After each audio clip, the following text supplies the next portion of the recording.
Bem-vindos a mais uma edição do Retail Media FCcast. Eu sou Eric Mourão e hoje nós temos um super episódio com uma dupla de convidados. Nós temos aqui Léo Naresi, CEO da DP6, consultoria de Marketing Analytics, e Pedro Debs, gerente sênior de Marketing Digital da Diageo, a empresa detentora das marcas Smirnoff, Johnnie Walker, algumas marcas de gin, Gordons, enfim. Vai ser uma conversa muito interessante, duas pessoas que estão super avançadas no tema de Retail Media. Eu fico muito feliz de trazê-los para vocês poderem conhecer um pouco do que eles estão fazendo. Muito obrigado pela presença, pessoal. Super obrigado. Muito obrigado, Eric. Obrigado, é um prazer estar aqui. Valeu. Obrigado você, Eric, pelo convite. Bom, vamos começar aqui contando um pouco do histórico de vocês, como que vocês vieram parar nesse mercado. Pedro, vou começar com você. Enfim, como é que você veio parar aqui no mercado de hoje atuando em Retail Media? Maravilha. Eu tenho uma história longa aí de mídia, na verdade. Trabalhei muito em mídia, na Unilever, 8 anos de Unilever, 1 ano no IPG. E depois tive passagem por Price, na PricewaterhouseCoopers, para trabalhar com análise avançada de dados. E aí eu cheguei na Diageo, 4 anos atrás, tocando na área de dados CRM, essa área de marketing digital. E Retail Media sempre foi um tema que estava ali pingando, começou ali no trade, veio para marketing, a gente começou a trabalhar muito sinergia esse tema para conseguir, enfim, dar um pouco mais de sentido, gerar mais impacto para o negócio.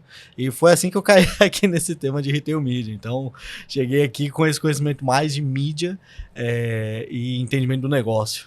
Antes de passar para o Léo, queria fazer um gancho aí. E Retail Media é um tema da Diageo que é puxado globalmente, nacionalmente. Como que é isso?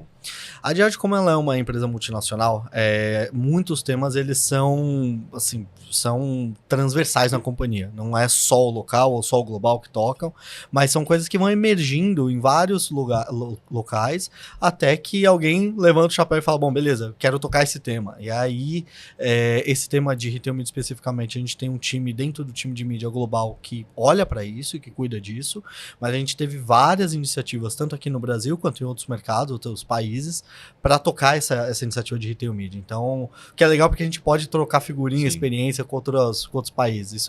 Isso é muito bom. Não, aproveito e já vou deixar uma dica aqui para vocês seguirem Roger D-U-N-N, que ele é o que capitaneia Retail Media na Diageo Global, e toda sexta-feira, religiosamente, ele posta um meme de Retail Media, que é muito bom. Se nada der certo com Retail Media pro Roger, com os memes ele é incrível, né? É incrível. É o Meme Day. E ele é fantástico, ele é muito bom. Gosto muito deles. Agora, Léo, vamos lá, se apresente. Olha, eu entrei para esse mercado de marketing digital, né, pela porta da tecnologia. Então, sou formado em informática industrial, que é meio mecatrônica ali, né? Acabei me formando numa região ali no Vale do Paraíba que formava muito para as indústrias. E comecei a trabalhar numa produtora web, né, agência, e fui me especializando. Quando eu juntei essa minha vontade de tecnologia, né, com essa minha transição de carreira, que era prevista para ser uma transição, né, para marketing e publicidade, eu percebi que a junção das duas coisas, né, funcionava muito melhor, porque aquele meu sonho de publicitário ali de ir para a área de criação, né, eu percebi que eu era um pouquinho melhor com os dados do que com a criação. No final, né, juntou a fome com a vontade de comer. E aí eu comecei a trabalhar mais no lado de marketing digital, marketing de performance, né, e mais perto de dados, analytics, né, e otimização ali de resultados. Eu conheci meu sócio, né, o Thiago, quando eu trabalhava na agência Clique em 2007, e a gente estava num momento de mercado que a gente sentia que precisava, né, de mais, vamos dizer assim, mais players ou mais especialidade ali no que a gente fazia, e a gente saiu para montar, né, a DP6 e que está até hoje aí trabalhando. A gente já fez um pouco de tudo, já trabalhou um pouquinho mais perto ali de mídia de performance, e aos poucos a gente foi especializando, então, né, já faz mais de 16 anos aí que a gente está bem focado em BI e AI agora, né? Inteligência artificial, dados, analytics, então a gente acaba tocando isso tudo. E aí a gente acaba caindo no mundo do Retail Media, porque Retail Media é sobre isso, né? A gente colocar dados, analytics, juntar conhecimento de publicidade, o funil completo, tudo aquilo que a gente acostumou a fazer com marketing digital desde o comecinho, o Retail Media cumpre a promessa, né? Então, foi natural a gente começar a se envolver com isso, porque a gente precisa de estrutura, né, avançada de dados, precisa de uma atuação eficiente em mídia, uma coisa leva a outra. Eu gosto da tua visão. Eu te acompanho há muito tempo, né? Eu já te falei, comecei vendo tuas palestras há muitos anos atrás, e depois, quando eu estava no você atendia o PagSeguro quando eu estava lá, Nossa. e eu te acompanho há bastante tempo. E realmente, a tua visão é fundamental para ligar os pontos, né? Porque muitas vezes a gente vê, pô, o cara de mídia, mas o dado, como coleta, como junta, como faz, e precisa alguém para, enfim, colocar todo mundo na mesma mesa e, enfim, juntar os ingredientes e fazer o bolo, né? Era isso. Quando eu trabalhei na Clique, a gente tinha, né, até uma divisão física lá, né? A área de criação ficava num lado do andar e a área de tecnologia, de mídia, né, e as outras equipes ali ficavam no outro lado do andar. Então a gente tinha que ficar pulando de um lugar para o outro se a gente quisesse começar a integrar conversa. Era até fisicamente difícil, né? E a gente precisa, né, romper essas barreiras, porque senão a gente não vai conseguir aproveitar esse futuro, que hoje em dia está tudo aí, né? Eu quero seguir no papo. Desculpa, bom, enfim, eu acabei te interrompendo a última palavra, mas eu quero, enfim, vamos falar sobre criatividade, mas antes eu queria que você contasse um pouco o que vocês estão fazendo com Retail Media no momento. Você está atendendo que tipo de cliente, como é que tá, enfim, tua presença nesse mercado? Legal. A gente sempre atendeu grandes marcas que, né, tinham um desafio ali de extrair um pouco mais de resultado do seu investimento em marketing, do seu investimento em mídia. Porque é um investimento muito caro para as empresas, né? O dinheiro de mídia é um bolo muito grande do orçamento e que, se você fizer uma coisa errada, o efeito multiplicativo ali do resultado, né, gera um grande prejuízo, né, ou pode trazer uma grande oportunidade. E na hora que a gente começa a olhar para os canais de mídia digital crescendo nos últimos anos, né, a gente sempre foi muito próximo dos canais de busca, né, de buscadores, depois redes sociais, tudo que era digital e precisava, né, um pouco disso, a gente se aproximava. Com o crescimento do e-commerce, começou a mudar, porque alguns canais novos começaram a aparecer. Né? Então, com o surgimento das plataformas de anúncios em marketplaces, né, a gente começou a ver uma pequena movimentação ali. Só que quando isso é muito pequeno investimento, né, a estrutura ou toda a dedicação que você dá para aquela área ali nas empresas é muito, né, incipiente. Só que quando isso começa a atingir um patamar relevante, quando as grandes marcas começam a enxergar os principais marketplaces, né, como canais relevantes para vendas ali, né, no varejo do seu produto, e investir em comunicações e novos formatos que iam além do trade tradicional ali, né, que a gente estava acostumado a ver, aí a gente começa a ver algumas oportunidades. Bom, olha, eu posso fazer uma campanha um pouco diferente do meu concorrente ali e ganhar um diferencial competitivo. Eu posso aproveitar os dados que o varejista tem que eu não tenho dentro de casa. Aí, na hora que a gente começa a elucubrar sobre essas possibilidades, aí a gente vê que, né, tem coisas que a gente pode fazer. Então, eu lembro da gente estar numa conversa em 2015, 2016, né, com uma empresa de tecnologia, né, fabricante de processadores, chips e afins, e querendo fazer campanhas cooperadas com trade nos varejos, e a gente tentando fazer uma estratégia para que a gente pudesse fazer o dado, né, circular entre várias propriedades diferentes. E naquela época a gente não tinha, né, o que a gente tem hoje de ferramentas de mídia, de ads dentro dos varejos, e nem tinha data clean rooms ou outras tecnologias assim, né? Então a gente compartilhava pixel, né? Olha, se a gente fizesse a campanha corporativa dessa maneira, a gente coloca o pixel da sua marca no meu varejo ou do seu varejo na minha marca e vai ligando os pontos. Depois a gente fazia, né, tabelas, tecnologias de depara aí para conseguir fazer isso. E a gente começou nesses acordos, né, mais específicos. Quando ganha escala os marketplaces, né, ao redor do mundo e com tecnologias próprias, aí começa a mudar, porque as grandes marcas voltam e falam, não, agora eu tenho um orçamento dedicado para isso. Né? Foi o que aconteceu com a Danone em 2021, 2022, né, que a gente se aproximou. Eu já era cliente de outra agência, né, do grupo que a gente faz parte, do Brand Tech Group, e eles estavam com investimento totalmente dedicado já para varejo, tentando aproveitar alguns desses recursos mais avançados, né? E aí a gente se juntou ali para pensar o que poderia ser feito, e já tinha um recurso muito legal de Data Clean Rooms, né, no Marketplace, que a gente podia trocar informações mais profundamente para entender toda a jornada do consumidor, da consumidora, até comprar o produto, ou se a nossa campanha está trazendo mais clientes do concorrente ou não. Né? E para fazer isso, você precisava, né, trabalhar SQL, fazer integração de dados pesada ali. Então, era difícil para o padrão ali da mídia trabalhar com isso. Então, foi aí que a gente acabou chegando. Então, acho que, né, no momento que a gente está vendo esse amadurecimento das ofertas, né, de mídia no varejo e dessa evolução do trade, a gente começa a ver os mesmos potenciais que a gente via no comecinho da mídia digital, só que agora no varejo e com extras, né? Chegando no final do ciclo de venda, chegando no final da jornada do cliente, né, para fazer uma campanha um pouquinho mais profunda. Não, eu queria agora ouvir o Pedro, né? Enfim, que o Léo começou a falar, né? Desse surgimento, desse cenário que foi mudando. Queria ver como que esse cenário que foi mudando, como é que a Diageo se posicionou nele, como é que foi para vocês, enfim, que valores vocês estão vendo nisso, como que vocês estão atuando, né? Nesse crescimento desses, enfim, varejos. Um super contexto aqui que o Léo trouxe pra gente. Eu acho que toda essa evolução, né, e isso que o Léo tava comentando de, sei lá, uma década atrás, poxa, como é que a gente troca pixels, né? O que é curioso é você ver, ainda hoje, alguns parceiros você ainda tem que trabalhar desse jeito, mas a gente percebe uma evolução e um amadurecimento, na verdade, desse mercado muito forte, onde a gente consegue encontrar diversos players para a gente fazer coisas muito mais avançadas, como um Data Clean Room ou algo do gênero, onde a gente consegue extrair esse valor para o negócio. O ponto para a empresa é assim, a gente coloca um bom percentual do nosso budget, da nossa receita, em mídia, em comunicação, e para gerar mental availability, para que as pessoas lembrem da nossa marca, e o segundo ponto é para que isso gere conversão.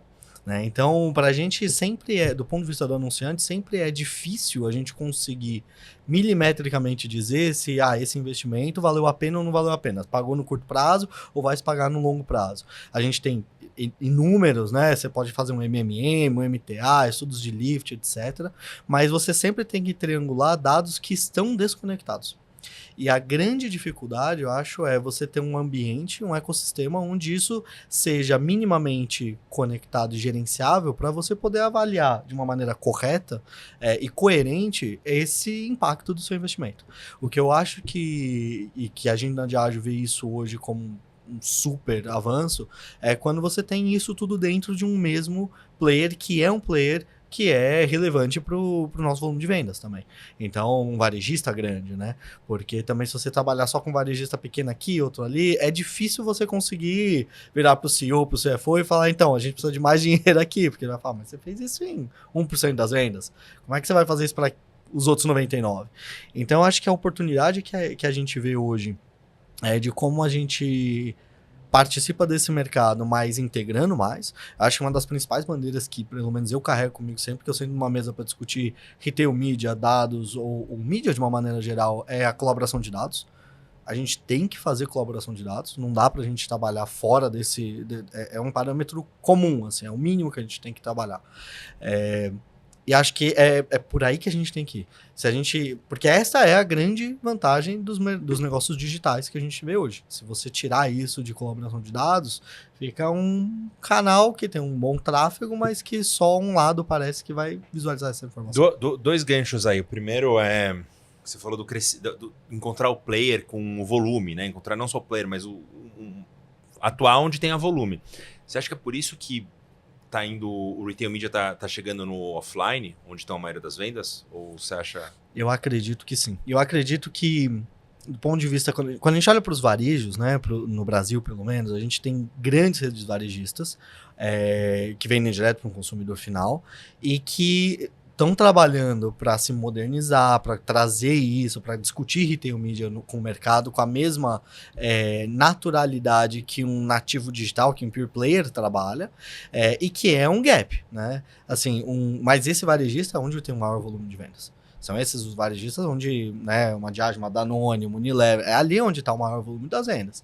Então, como a gente, enquanto anunciante, consegue puxar mais o varejista para esse mundo digital, para essa colaboração de dados, e também o quanto a gente consegue explorar esses pure players que trazem coisas de altíssima qualidade e que muitas vezes você vai encontrar dentro da própria empresa pessoas que nem têm esse conhecimento, nem têm esse entendimento de que, poxa, tem alguém que faz isso já. Então, eu acho que é um balanço que existe entre os diferentes varejistas que estão trabalhando com retail media hoje no mercado. Eu ia perguntar sobre isso, sobre a maturidade. Assim, como que está a maturidade dos players varejistas? Assim, o que eles estão entregando de dados, de informação? Queria que você falasse um pouco sobre isso, assim, que acho que é um tópico... Super importante e relevante, acho, hoje para essa conversa. Eu acho que a gente tem uma oportunidade de continuar avançando essa conversa. Acho que é uma conversa que ainda não é não chegou onde a gente deveria estar como maturidade com todos os varejistas. Como eu falei, acho que todos esses varejistas mais digitais, nativos digitais, é mais natural para eles, ou eles já entenderam o valor de uma troca de dados, que a partir disso o anunciante ganha mais robustez, ganha mais confiança naqueles investimentos e bota mais dinheiro no Pure Player. O que eu acredito é que os outros varejistas, os offline, vamos dizer assim, os que vieram do offline, eles ainda têm essa mentalidade, eles ainda têm um volume muito grande que vem dali. Então, eu acho que eles fazem um trade-off também do quanto eles querem investir em tecnologia, investir em plataformas, investir em colaboração de dados, para conseguir ganhar um investimento que talvez seja não tão representativo versus o que ele já vai ter no business as usual. Né? Assim, uma visão muito, muito crua, eu percebo um pouco isso. Existe um medo, né, às vezes, de prejudicar uma linha de receita que já está estabelecida, né?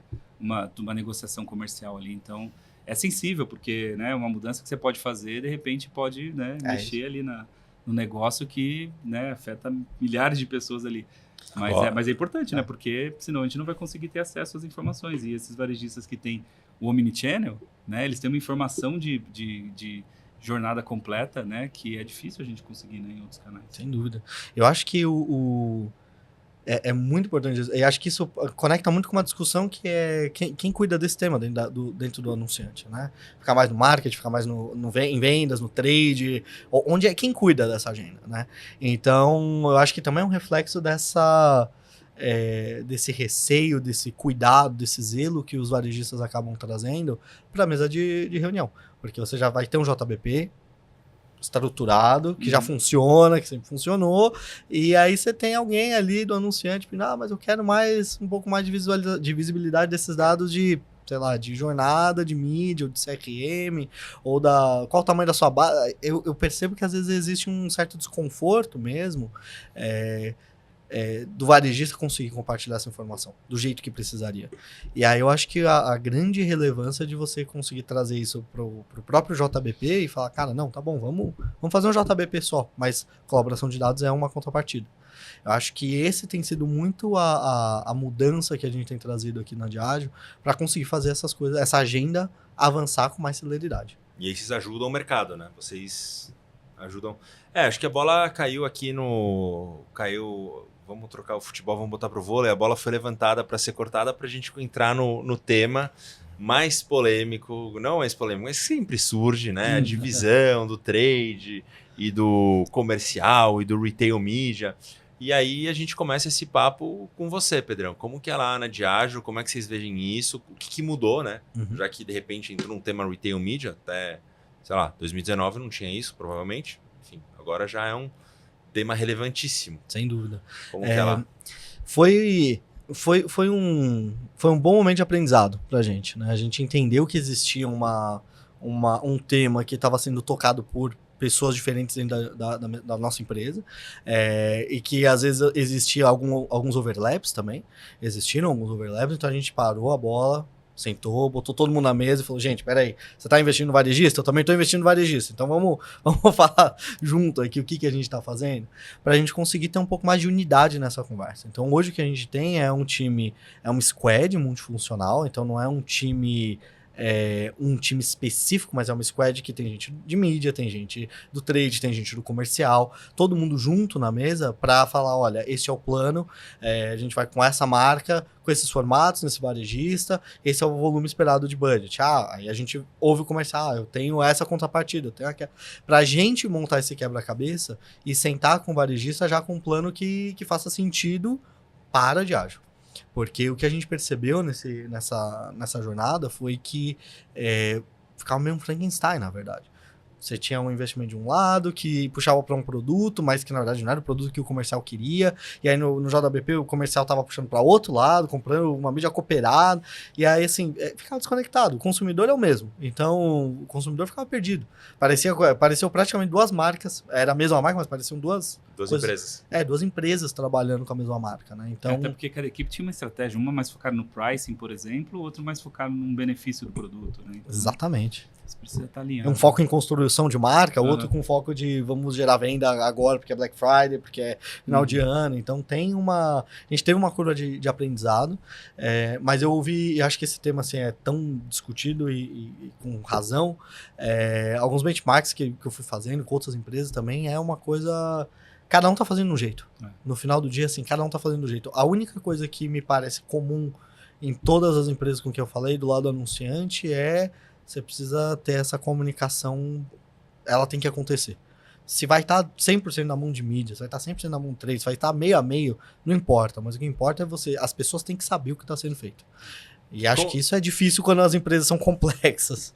Como que você faria o desenho tático disso, assim, o esquema tático? Como que você faria todo mundo jogar junto? Trade, comercial, mídia, e-commerce, todo mundo. Como que você organizaria, assim? Cara, eu acho que tem uma coisa legal aí que, assim, acho que na defesa você tem que jogar com o seu time de trade, que é quem vai dar o entendimento do shopper, que quem vai entender o consumidor mais a fundo. Então, assim, aqui você está preparando o terreno, né? O time de mídia é quem vai estar ali no meio do campo para armar o jogo. Jogar a bola para frente, é o volante ali, é quem tá fazendo o meio de campo mesmo. E no ataque, eu acho que é o time de vendas, porque o cara tá negociando desconto, o cara tá negociando pack especial, VAP, produto diferenciado e tudo mais. Então, eu acho que essa é uma composição que, de novo, tem que jogar junto, tá? Eu não acredito que tem que estar separado, tem que estar junto. Se vai ser uma business unit, se vai ser cada um por si, mas todo mundo conversando, aí eu acho que cada empresa vai entender o seu modelo. Diretorias novas, né? Enfim. Um time de growth, ou o que seja, mas esse time tem que saber jogar junto, né? E tem que tirar aqueles melindres que às vezes tem no jogo corporativo de você sentar e falar, cara, a gente tem que vender esse produto, então qual que é a melhor campanha para esse produto? Não vamos inventar a roda, né? A gente conhece, o marketing conhece o que tem que ser feito, o time de vendas conhece como abordar o consumidor ali naquele momento de compra, botar isso para jogar junto. Léo, vou passar a bola para você. Como que você faria o esquema tático? Achei sensacional. Achei sensacional esse esquema tático aqui. Eu apostaria nisso, torceria por esse time. E olha que legal, porque esse meio de campo, ele realmente é um pouquinho diferente. Porque esse meio de campo ele precisa articular entre vendas, entre trade ali para acontecer, porque tem funções diferentes. Né? Quando a gente olha para a função do trade, né, o que a gente costumou a ver nessa relação com o e-commerce, a impressão, né, que às vezes me parece é que a gente estava esperando a distribuição e a venda jogar para o varejo e o varejo faz a mágica dele. Entendeu? Mas a gente sabe que tem um monte de alavanca que a gente pode mexer. Né? Quando a gente fala de comunicação de mídia, de dados, de mídia digital, a gente pode mexer o criativo, a gente pode mexer a segmentação, a gente pode mexer a audiência, a gente pode mexer o retarget, a gente pode mexer um monte de coisa. Então, essa articulação é importante porque, senão, no final do mês, você corre o risco de fazer o mesmo resultado que você previu. E ele não é o melhor. Né? Bater a meta que você fez ali no comecinho do JBP do varejo é uma meta de compromisso, não é uma meta de potencial de resultado. Né? Quando você coloca o fluxo da mídia digital, o modelo de operação baseado, né, em dados, em analytics e otimização, a cada dia você tem uma oportunidade de mexer uma alavanca dessa. Então você descobre que olha, a segmentação não foi tão boa quanto aquela, essa audiência não rendeu tanto, e você vai mexendo. No final do ano você acumula essas melhorias e você rende às vezes, né, o dobro, o triplo do resultado que você tinha. Então, na minha escalação, né, eu acho que a gente precisa ter esses líderes ou esse meio de campo para conseguir articular essa jogada para conseguir um resultado melhor. Né? Senão a gente não aproveita o melhor. Né? O varejo hoje ele é muito mais do que colocar o produto na prateleira e dar um destaque. Né? A gente tem muita coisa para fazer no e-commerce e até no varejo físico. Né? A gente estava falando aqui de omnichannel. O varejo físico hoje já conta com tela, né, digital, já conta com promoções integradas. Né? A maioria dos clientes, mesmo no varejo físico, já é identificável. Né? Seja em grocer, seja em pharma, né? Em vários segmentos diferentes, a gente já tem uma alta taxa de identificação. Ou seja, a gente já consegue fazer CRM, mídia segmentada e, né, personalização em todos esses canais. Não dá para a gente pensar que aquilo é só um desconto comercial, que é só uma facilitação para o varejo fazer a mágica dele. Né? O varejo está colocando o produto disponível, mas, né, existe toda uma disciplina de otimização de mídia ali que faz a diferença. Sim. Eu acho que o papel de dados ali que você está falando, Léo, ele é pensando nesse esquema tático, para mim, ele é o treinador, assim, né? Todo mundo tem que jogar com dados, todos esses times têm que saber jogar com dados. Ou, sei lá, dados talvez seja bola, não sei, mas tem que é uma coisa que é onipresente nesse ecossistema inteiro, porque se a gente tirar isso da equação, para mim, a gente sai da era digital e a gente volta para o que era analógico, offline, ou o que seja. Para mim, a grande diferença que existe hoje ou a mais fundamental que existe entre o que é o varejo digitalizado, o varejo hoje em 2024, o que era o varejo 2000, são dados. Hoje a gente consegue captar tudo o que acontece no digital. Então, até no offline, né? Hoje você já tem captação de câmeras, né? Microcâmeras instaladas na prateleira, onde você vê a expressão das pessoas para saber isso tá bom ou isso não tá bom. As pessoas estão mais felizes nessa gôndola ou não. Ou o fluxo de loja, enfim. E tudo isso é dado, né? E assim, sem isso, para mim, a gente volta. Né? E como que vocês estão usando isso na Diageo com relação a esses dados? Assim, como é que vocês estão... Enfim, o que você pode contar desse processo? Como vem, como chega, o que vocês exigem, o que vocês, enfim, fazem para tangibilizar para quem está ouvindo? Assim, poxa, a gente fala muito sobre dados, né? Mas às vezes a gente precisa tangibilizar. Para mim, acho que a gente tem um fluxo ali. Primeiro, a gente pensa dados como dados é um negócio super complexo, porque é uma palavra pequena, mas que significa 1 milhão de coisas diferentes para pessoas diferentes. Mas eu acho que alguns frames que a gente usa com dados, acho que eles são relevantes. O primeiro a gente tem uma visão bem clara de que existe um ciclo de vida desse dado.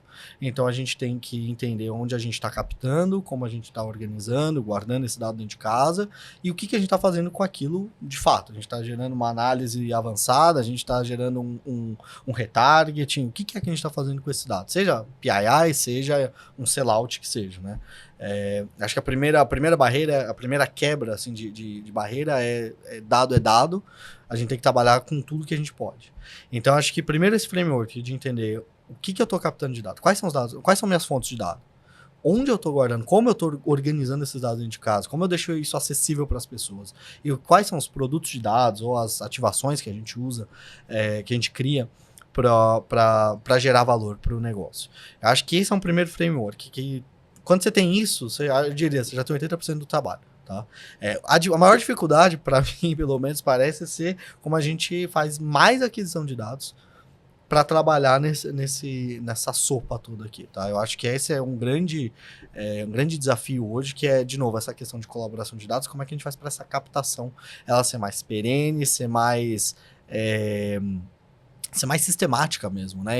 Com todos os varejistas. Como é que a gente tem uma visão mais ampla desse nosso consumidor? Porque, de novo, existem diferenças entre o consumidor que vai no varejo A ou B ou C, existem, mas talvez nem não é tão diferente assim. A gente pensa, o consumidor, quando ele vai comprar um White Horse, que é uma outra marca nossa, é o mesmo consumidor, tá? Um dia ele foi no GPA, outro dia ele foi no Carrefour, outro dia ele foi na Adega, mas assim, é o mesmo consumidor que está indo ali. São ocasiões diferentes, mas é o mesmo consumidor. Como é que a gente consegue construir de novo, esse ecossistema em volta desse consumidor para a gente poder entender melhor ele e fazer assim, qual que é a melhor oferta, qual que é o melhor momento, quando eu tenho que comunicar, vai ser mais via mídia, vai ser mais via CRM, porque no final das contas eu acho que é para aí que a gente está mirando, é para aí onde a gente está pensando no futuro, é para aí onde a gente vai chegar.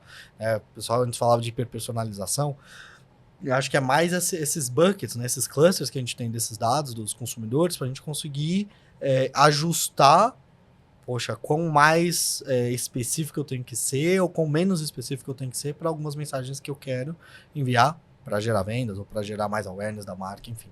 Então, acho que tem esse frame e tem um trabalho grande para ser feito com isso. Quero ficar nesse tema aí e entender assim, os varejistas, eles estão conseguindo entregar os dados ou eles estão no caminho? Ainda tem um longo caminho, eles estão no começo, ou ainda estão perdidos, não precisa, sem citar nomes, mas assim, como que tá a fotografia, o raio-x desses varejistas? Eles estão conseguindo entregar? Todos eles estão precisando falar com o Léo lá, precisar de uma ajuda para arrumar a casa? Como é que tá isso? Acho que alguns podem falar com vocês, viu, Léo? O que você tem visto lá, Léo? Olha, a gente tem visto uma evolução muito grande nos últimos 2 anos, porque antes disso, a gente tinha um ou outro player que já tinha uma solução própria e que facilitava essa troca. né? Os outros dependiam de uma troca bem manual, planilha, Excel, né? Enfim, uma troca ali quase artesanal, né? Olha, eu vou te dar o relatório que eu extraí aqui do meu ERP e vou te mostrar aqui quais foram os SKUs vendidos nessa nossa cooperada aqui, né? Era isso, né, que os maias faziam, né? Mas de 2 anos para cá, surgiram plataformas que facilitam isso, porque até então a gente conseguia construir algumas coisas ainda, né, personalizadas ali para fazer essa troca de dados. No passado era o Pixel, depois a gente começou, né, a fazer pipelines de dados ali para conseguir trocar. Só que agora que as plataformas estão disponíveis e alguns estão adotando, agora que a decisão vira de negócio. Que então era uma decisão de teste, de piloto, era uma decisão assim de inovação. Agora, a gente está vendo alguns casos que a gente, olha, já tem ferramenta, está disponível. Vamos fazer aquele cruzamento que a gente combinou. Legal. Aí isso escala e fala, não, mas espera aí. Eu não estava sabendo que a gente ia trocar esse dado, entendeu? Como assim? O diferencial do Retail Media é essa troca de dado, né? Porque senão a gente vira um player de audiência como outros, né? De conteúdo e afins. O diferencial do varejo está no dado da jornada completa. E alguns acho que ainda não repararam isso do ponto de vista de negócio, que esse é um diferencial estratégico e que precisa ser viabilizado, né? Então precisa ser autorizado, precisa ser, olha, eu tenho aqui meus dados de vendas, eu não vou ceder, eu não vou dar, eu não vou entregar ele de mão beijada, mas eu vou fazer com que a sua estratégia de mídia no meu varejo se beneficie desse dado, né? E agora, né, a gente está quebrando uma barreira por mês ali, né? Então, o que não compartilhava começa a compartilhar, o que não tinha ferramenta começa a ter ferramenta, né? E aí a gente começa a colocar isso em outros patamares. E aí parece que é até um jogo de ovo-galinha, né? Enquanto eu não invisto, enquanto eu não dou esse dado, o anunciante não coloca dinheiro. Mas enquanto, né, não tem esse dinheiro, por que ele vai dar o dado, né? Então, por isso que o papel dos JBPs é muito importante. Para a gente começar a ter esse compromisso de, olha, não, a gente vai colaborar nisso, nosso objetivo é melhorar o nosso resultado em conjunto, eu preciso só de uma garantia que a gente vai ter um investimento relevante para custear esse desenvolvimento. Tem esse investimento? Ótimo, então vamos fazer e eu vou te entregar até tanto.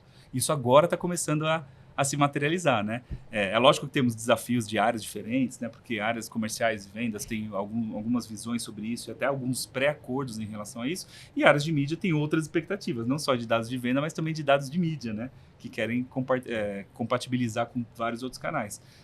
Então, eu estou vendo uma movimentação, mas a gente precisa acelerar isso, porque senão a gente vai restringir o nosso potencial de investimento, porque do ponto de vista dos meus clientes de marca, né, eu recebo feedback de que, olha, enquanto a gente não tem isso, não vou escalar meu dinheiro. Eu consigo, em outros canais, fazer um resultado, né, mais personalizado e mais garantido, já que lá eu tenho dado. Né? Acho que essa aqui é de novo, essa é a chave, né? Como é que você investe, mas você investe de uma maneira consciente do que aquilo vai te retornar. Eu acho que essa diferença, ela é muito poderosa.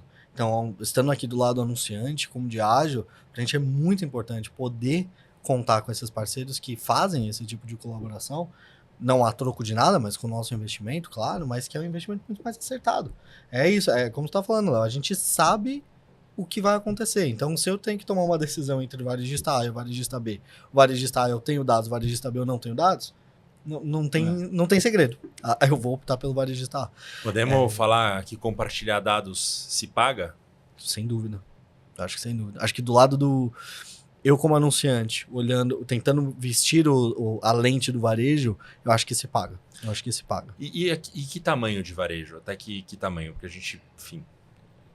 até que tamanho, assim, por exemplo? O Brasil é um país de redes de varejo regionais, né? A gente tem o Carrefour, que é líder nacional, mas ele não é líder em nenhuma região. Uhum. Né? Ele é o líder nacional, mas não é líder... eu moro em Curitiba, lá tem as redes locais, enfim. Qual que é o tamanho desses varejos que vocês acham que já podem começar a compartilhar dados? O que eu vejo são os varejos, de novo, peer players, os e-commerces, os nativos, eles já estão muito prontos, muito mais prontos que outras redes. Os grandes varejistas, tipo um Carrefour, que são nacionais, eles têm porte para isso, eles conseguem. E aí, acho que são esses os que estão investindo, os que já estão investindo há uns 2 anos. 3 anos, talvez, para ir para essa direção. Quando a gente chega nos regionais, assim, eu tenho a sensação que eles ainda estão... Eles estão entendendo, pera, retail media é uma promessa, é uma coisa que está acontecendo, vê valor, mas tem receio. Então, eu acho que quando a gente chega nesse momento, assim, nesse grupo de varejistas, que é a maior parte, como você sabe, tem mais dificuldade de conseguir navegar essa conversa. Mas é uma festa disponível para eles? Tipo, o que vocês acham? Olha, eu acredito que sim, porque se a gente olha os números, né, de algumas empresas, tem surgido algumas empresas que estão consolidando audiência e dados de varejos regionais, né, para trabalhar em trade e retail media. A gente começa a olhar a cobertura, é o que você falou, né, às vezes metade ou mais da metade, né, do resultado do varejo nacional acaba passando por pequenas redes, né, ou redes regionais. E aí, na hora que a gente vai fazer isso acontecer com o retail media, que depende de tecnologia, aí que esses pequenos têm dificuldade. Por isso que tem um papel fundamental aí de networks que vão conseguir fazer essa capilarização funcionar, né? De tanto convencer as redes regionais quanto de montar a infraestrutura para isso. Né? Porque imagina, se eu sou um grande anunciante, né? Imagino que a Diageo também tenha seus pezinhos em várias regiões ali, e aí na hora que a gente tenta atingir todas essas regiões, a gente vai, lógico, pelos players que tem uma cobertura já lá, mas na hora que eu vou ter que trabalhar com cada rede regional, vai virar um desafio enorme. Agora, se eu consigo contratar uma rede só que fala, olha, eu agrego aqui 80% da audiência do interior do Paraná, né? Compra comigo que você vai atingir todo mundo, né? Já é um grande, né? Já é um grande cortador de caminho aí. Então, temos visto isso, né? Tem volume e agora o desafio é evoluir a oferta, né? Porque do mesmo jeito que o digital começou assim, né? Começa com audiência, começa oferecendo audiência. Olha, eu represento aqui 60 milhões de clientes no interior dos estados aqui do Brasil. Depois que a gente vai evoluir para uma segmentação e personalização. Porque imagina o que é personalizar uma comunicação, né, para tantos varejos fragmentados, cada um com uma estrutura. É muito mais difícil. Então você começa só disponibilizando audiência. E depois começa a fazer troca de dados, colaboração de dados. Como, né, foi a evolução natural das mídias digitais, né, dos canais digitais. Então, eu acho isso muito interessante também, Léo, porque uma discussão que acho que apareceu recente, não recente, mas uma discussão que eu vejo muita gente falando hoje em retail media, que são os offsites, né? Você pegar uma audiência de dentro do e-commerce e jogar ela para fora desse e-commerce e você usar onde e como você quiser. Eu acho isso muito interessante porque talvez não seja o produto mais óbvio para um retail media, mas ainda é um produto interessante, porque ainda é uma audiência com dados enriquecidos, com sinais muito fortes de conexão com marcas de vendas, porque é um dado de vendas, né, uma base transacional. Então, isso tem um valor também para o anunciante muito grande. Então, acho que... Porque é isso, é mais uma camada. Você sai de uma rede social que te dá uma audiência também precisa, com hábitos, com interesses, né? Mas para uma audiência de compradores da sua marca. O dado transacional ele é muito mais valioso do que o navegacional. Muito. Uma das coisas que a Thaisa veio aqui falar, e da Thaisa da LiveRamp, foi assim, que ela cristalizou essa explicação, qual que é o valor. Por mais que o Facebook tenha muitos dados, não dá para comparar, enfim, o comportamento de compra, né? Comportamento não de tem. compra. É aquela velha história entre você perguntar se a pessoa compraria e Sim. perguntar quem comprou. Mostra a nota fiscal, né? Tem uma diferença. Sim. A intenção nem sempre reflete na realização ali, né? E imagina, né? A gente faz um monte de pesquisa de consumidor, que são pesquisas amostrais. Era impossível a gente fazer uma pesquisa no Brasil, 200 milhões de habitantes e tudo mais, né? Ou, sei lá, 160 milhões de pessoas com mais de 18 anos que podem comprar bebida alcoólica, no nosso caso. Mas quando você começa a entrar nesse mundo de retail media e desses dados transacionais, isso começa a mudar, porque você começa a ter acesso a isso. Então, eu acho que o valor que esse dado tem, ele é... Eu vejo três grupos de valores muito, muito fortes. O primeiro é o óbvio, gerar audiências para vender dentro da network, acho que, claro, que é o use case padrão de retail media que todo mundo está fazendo. O segundo é como eu crio audiências para off-site, para eu fazer construção de marca, ou para eu até vender mesmo, levar o consumidor para aquela retail. E o terceiro é geração de insights sobre aquela audiência para minha base. Eu acho que isso é um terceiro que... É isso, se eu tiver um parceiro que tem 60 milhões de compradores de whisky no Brasil, Nem sei se deve ter tudo de consumidor, adoraria, mas acho que não. Mas se tivesse uma rede que tivesse tudo isso de alcance, a riqueza Vale que a mais que gente um teria... painel de pesquisa, né? Cara, muito mais. Uhum. Porque é exatamente o que você tá falando. Não é, eu costumo consumir e naquele momento que talvez ele foi induzido, talvez ele viu uma marca, sei lá o que pode ter acontecido. Mas não, ele consumiu 3 vezes por semana ou 3 vezes por mês, que seja, mas aquilo é um dado riquíssimo para anunciante. Isso. E para Diageo e para qualquer outro, né? Uhum. Eu vou só... Esse tema tá incrível, acho que daria pra gente ir até fazer 3 episódios só com isso, mas tem mais coisa pra gente falar e eu queria só concluir. Ferramental para isso, é o Data Clean Room, é esse o caminho, é essa a ferramenta ou tem mais alguma coisa aí para tangibilizar as ferramentas, né, dessa colaboração de dados que a gente veio falando até agora? Olha, acho que acredito que o Data Clean Room, ele é a cerejinha no bolo, né? Para a gente chegar lá com uma estrutura, né? Mas para chegar no Data Clean Room, a gente precisa ter os insumos dos dados preparados, né? E isso pode ser feito em etapas, né? Então, por exemplo, para a gente entender o comportamento de navegação, né, do varejo e usar isso para as nossas campanhas, não necessariamente a gente precisa de um Data Clean Room logo agora. A gente pode usar as ferramentas que a gente tem dentro de casa, né? O Digital Analytics, o Data Warehouse, tudo que a gente já coleta ali dentro e fazer isso estar disponível para a nossa execução das campanhas. No Ad Server de Retail Media, nas ferramentas de Offsite, tudo isso pode ser já feito com as ferramentas que a gente já tem hoje, né? Com as ferramentas de ETL reverso e tudo mais, que a gente, né, só vai colocando ali, conectando as pontinhas para fazer. Só que essa é uma estrutura geralmente mais ligada a marketing digital, não tanto ligada no trade e no varejo. E aí a gente precisa quebrar essa barreira, né? Agora, à medida que a gente já tem isso acontecendo, já estamos com, né, com o nosso Data Warehouse, com o nosso Analytics, com eventualmente um CDP, né, já estruturado, eu consigo colocar isso em escala. Então, eu já consigo ter essa minha função disponível para vários parceiros diferentes. Então, se eu sou um anunciante, né, eu posso ter esse meu Data Warehouse, meu CDP disponível para ativar em vários varejistas diferentes. Né? Se eu sou um varejista, eu posso ter aquilo disponível para vários anunciantes diferentes. Aí, para esses casos, eu vou precisar de uma Data Clean Room para fazer a governança disso. Para fazer a governança com segurança, com privacidade e afins. Ou seja, para a gente pilotar, para a gente executar, para a gente colocar o pezinho nisso, né? Trabalhar com Data Warehouse, Data Lake, Lakehouse, Analytics, DTL reverso, as próprias plataformas de mídia que já têm esses recursos, e a gente consegue fazer, né? Na Amazon, por exemplo, já tem uma Data Clean Room lá embutida, né? Outros já têm como fazer isso na própria ferramenta de Ad Serving ali de mídia. Agora, na hora que eu preciso fazer isso com automação, com escala, aí a Data Clean Room vai conseguir, porque ela vai trazer todos os guardrails que a gente precisa. Olha, eu vou colocar minha base de clientes lá, né, ou acessível pela Data Clean Room. Só que ninguém vai poder extrair dado dos meus clientes. Porque eu acho que o maior medo que eu via dos varejistas quando eu trabalhava nas campanhas cooperadas de antigamente era que meu varejo falava, como assim? Eu vou passar minha base de cliente? E se você usar para um concorrente? Entendeu? É muito arriscado. Com Data Clean Room você já não se preocupa com isso. Eu coloco acessível minha base de clientes e coloco qual grão é disponível e qual que é a segurança ali necessária para isso. E todo mundo só vai poder extrair dado agregado, né, criptografado e sem vazamento nenhum ali. Já muda a história, né? Só que a base para acontecer vem antes. Preciso ter organizado meus dados de clientes, preciso ter organizado meus dados de campanha, preciso ter organizado meus dados de marketing, né? Senão a Data Clean Room ela vai patinar ali, né? Vai ficar trocando arquivo, texto, planilha, né? Então não faz muito sentido.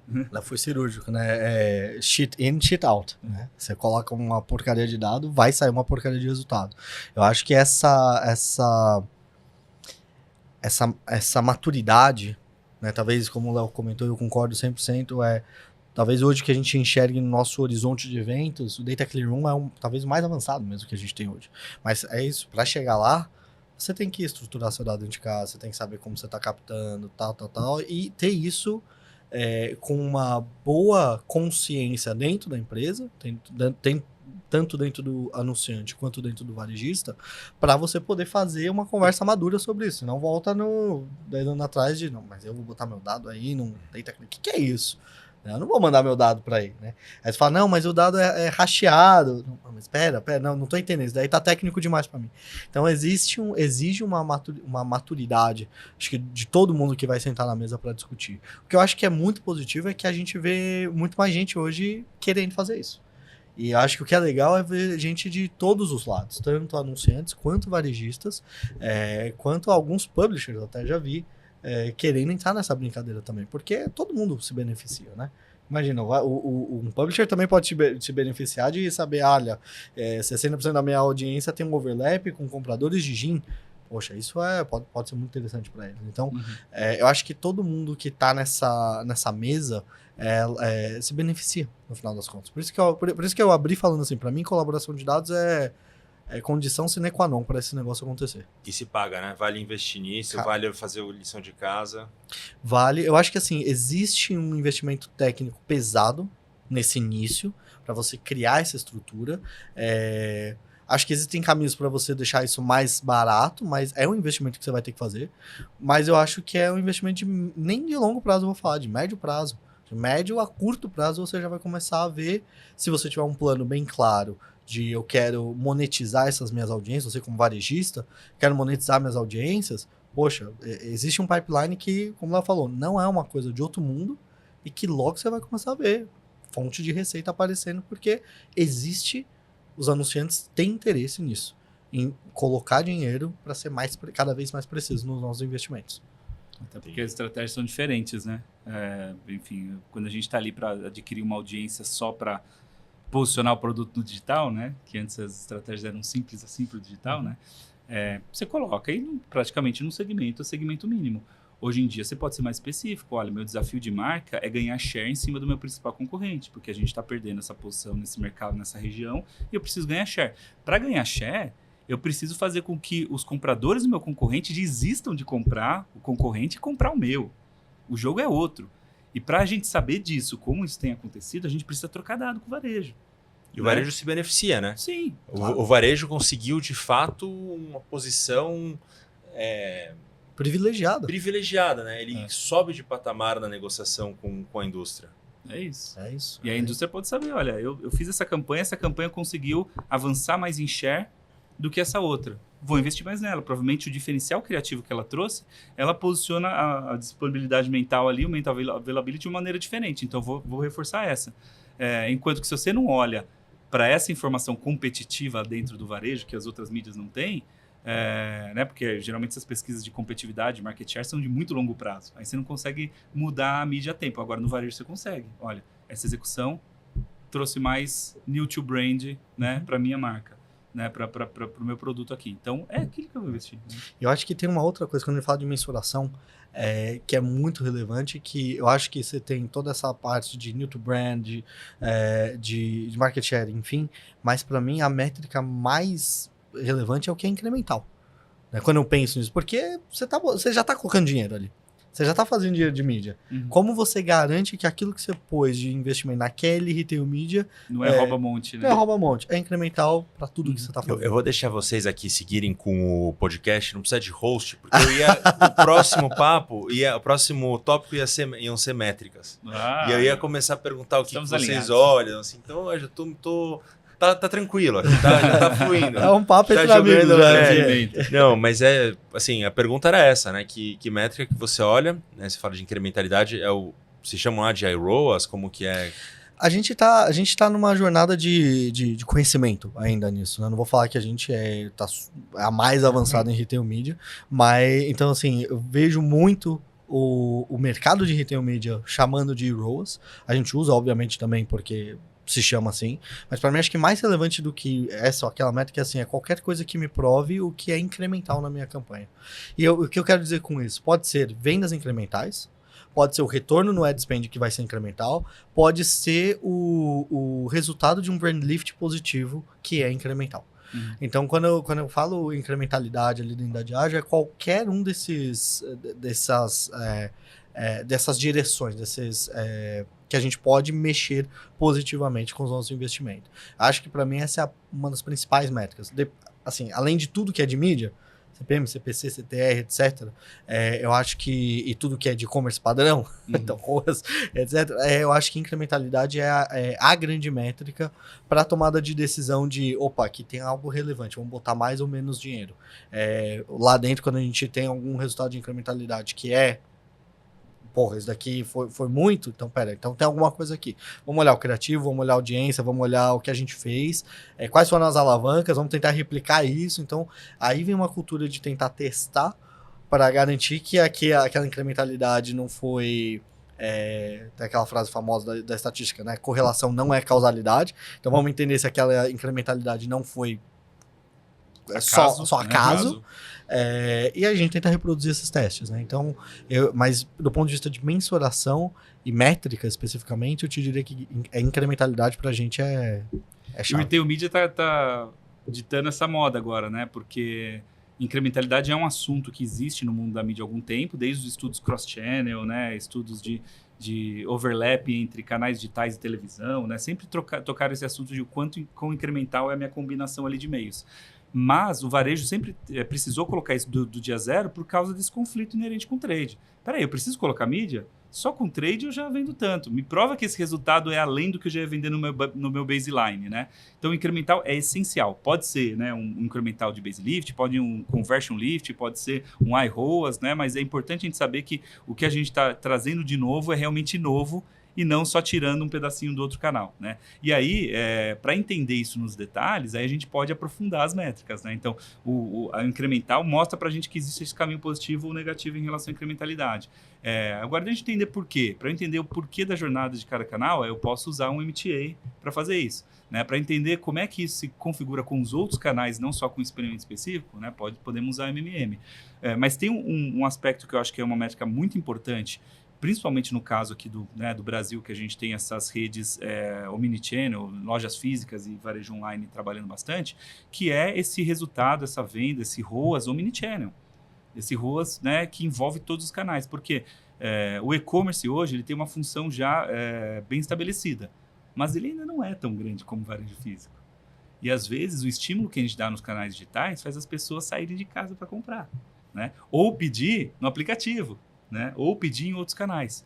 Na hora que a gente começa a contabilizar esse resultado, em alguns casos, 80% do resultado, 90%, 70% do resultado vem do outro canal, e não do canal do e-commerce que a gente estimulou. Eu já tive uma conversa que uma pessoa me trouxe, que tem anunciante que fala assim, não, eu estou fazendo aqui esse investimento aqui em formatos digitais, eu quero tirar o incremento de vendas ou a informação de vendas das suas lojas físicas.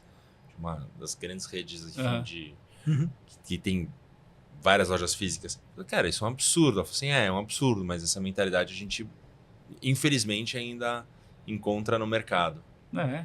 E a gente, com dado, consegue colocar tudo isso de uma forma, né, um pouquinho mais estruturada. Então, na hora que a gente olha os varejos que não são pure players, que conseguem fazer essa ponte, isso é muito, né, muito mais avançado que qualquer pesquisa que a gente faça. A gente consegue identificar as pessoas entre vários canais. E até chegar no limite ali, né? Existem algumas tecnologias sendo desenvolvidas agora nessa história que combinam um pouquinho de Data Clean Room com essa história de ROAS Omnichannel e tenta fazer atribuição multivarejista, fazendo trocas individuais com cada varejo, mas que depois a gente consegue, né, unificar.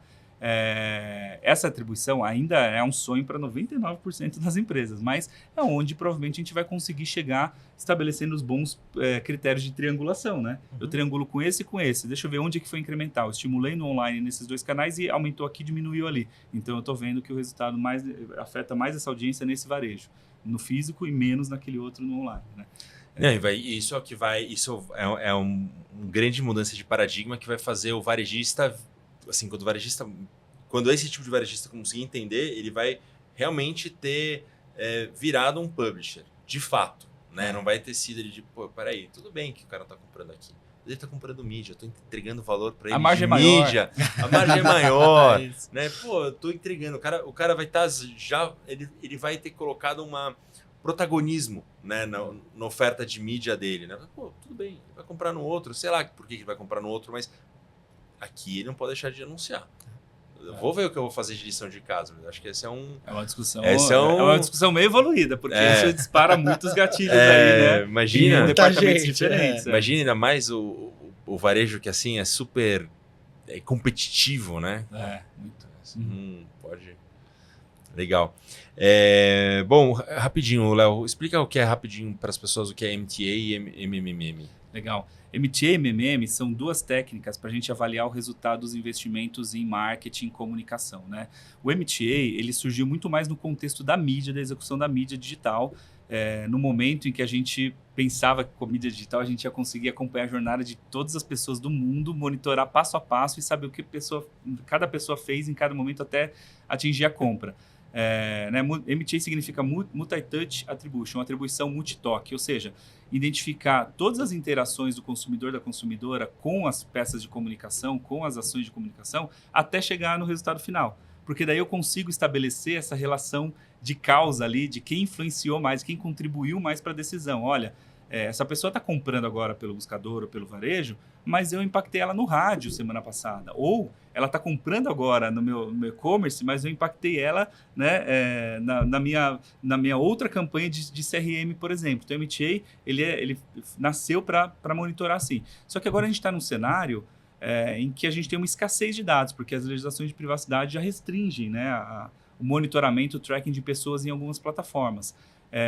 Significa que, em alguns casos, o MTA não é mais aplicável para analisar em larga escala vários canais. Mas, em alguns casos, é muito importante. Por exemplo, no varejo, eu tenho a permissão e o consentimento das pessoas para rastrear o comportamento delas. Né? Porque é seguro, porque o dado é da empresa com que ela transacionou. Existe todo um arcabouço, tanto legal quanto de privacidade, que permite que eu use esse dado no varejo dentro do varejo. E aí o MTA brilha, porque eu consigo ver se a pessoa que foi impactada pela vitrine de produtos, ela foi influenciada a comprar um produto no final de toda a jornada de decisão, mesmo não tendo clicado ali naquela vitrine.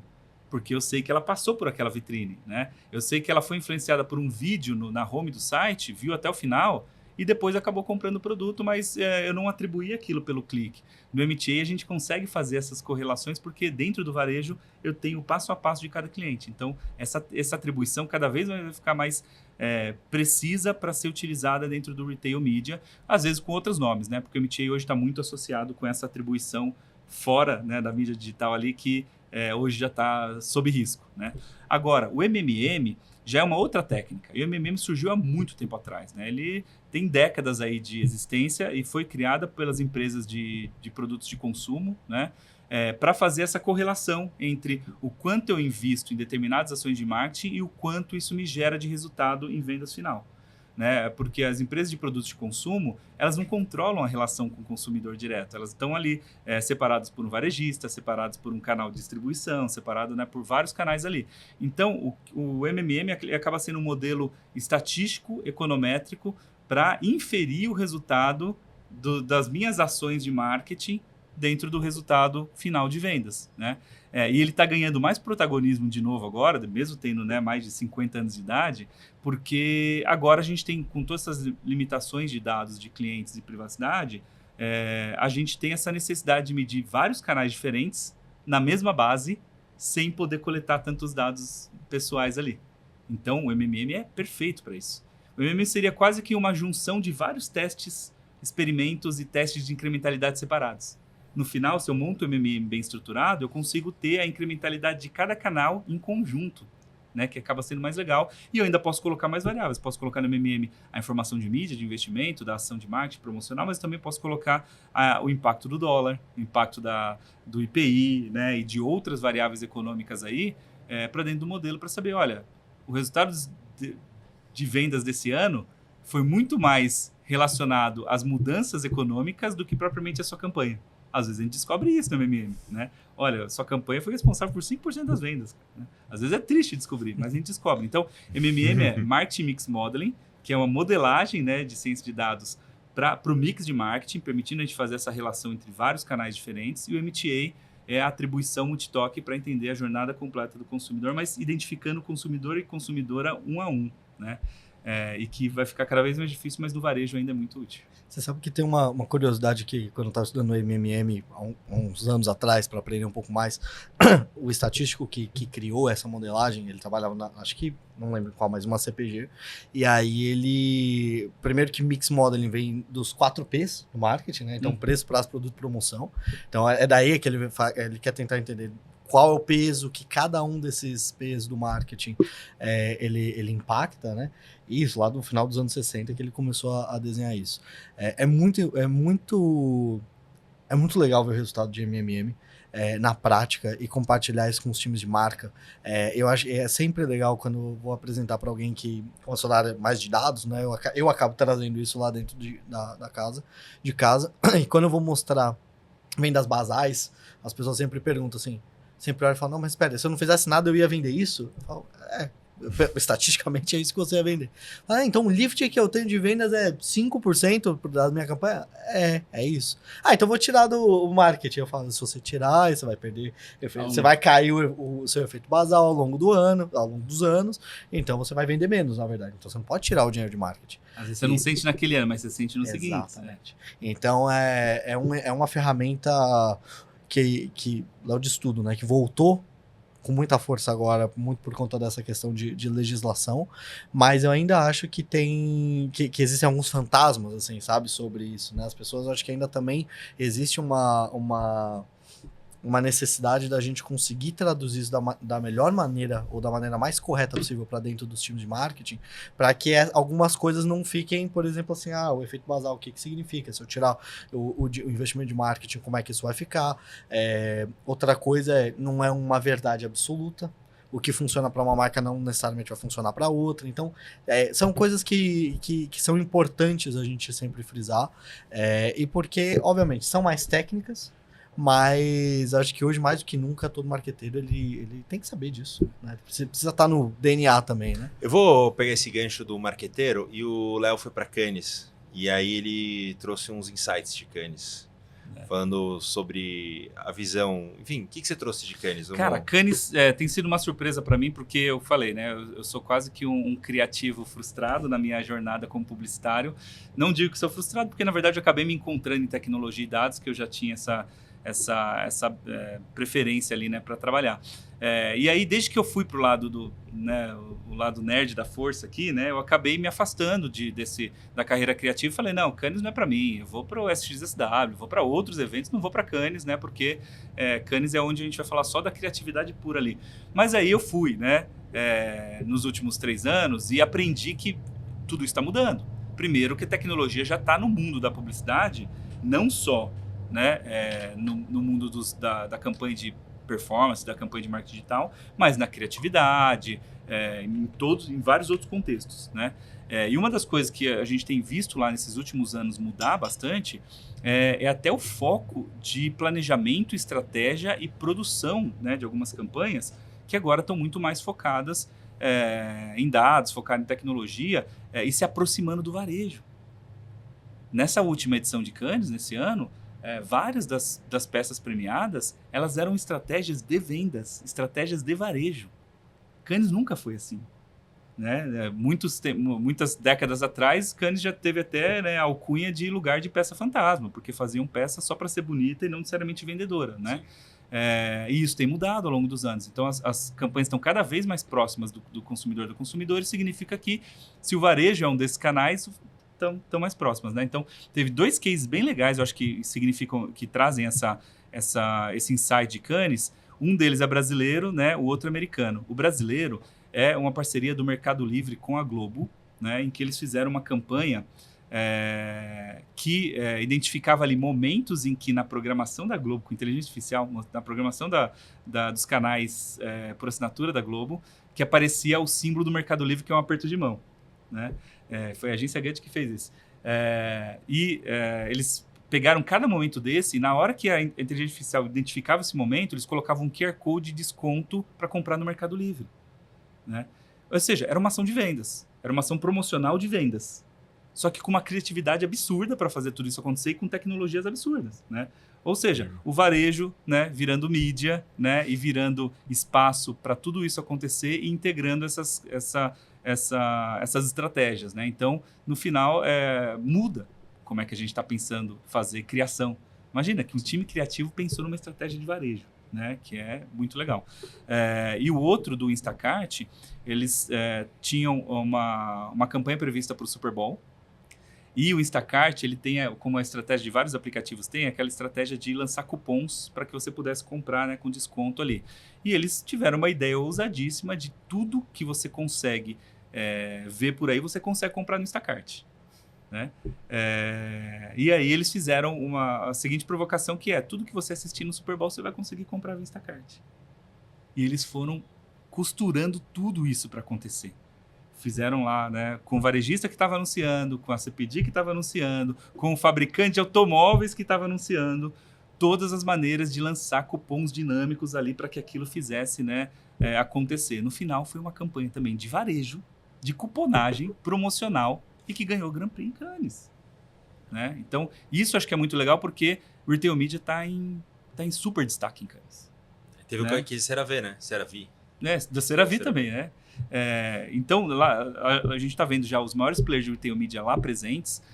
A Amazon fechou o Porto de Cannes, né? Uma das maiores áreas ali do festival, né? Que é o Porto de Cannes, que é anexo ali ao Palais.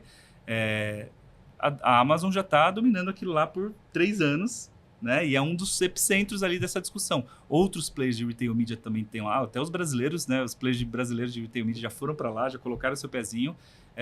Ou seja, já está vamos dizer assim, em destaque no mundo da publicidade, né? Vale muito a pena e precisa de várias outras pontinhas. Então, você vai ver fornecedores de dados trabalhando lá, tecnologia, tudo isso já está integrando. Então, agora eu, como, né, profissional de marketing de dados, de marketing analytics e afins, já me vejo encaixando ali. Porque a gente tem tanto a aprender quanto a contribuir com esse ecossistema novo do marketing, que é um ecossistema, né, do futuro moderno e que a gente precisa integrar todos, né? Não é um negócio... O Retail Media não é um negócio de, sei lá, exclusivo dos nerds, né? Dos criativos, né? Criatividade sempre encaixa, sempre orna, sempre cai bem. E, assim, Pedro, acho que eu vou fazer uma pergunta mais, sei lá, para cumprir tabela. Eu sei que você não pode, assim, falar sobre investimento, mas... Eu vou tomar a liberdade de perguntar se o investimento no Retail Media segue crescendo na Diageo. Olha, realmente eu não posso abrir o número, mas ele segue crescendo, tá? Ele vem crescendo...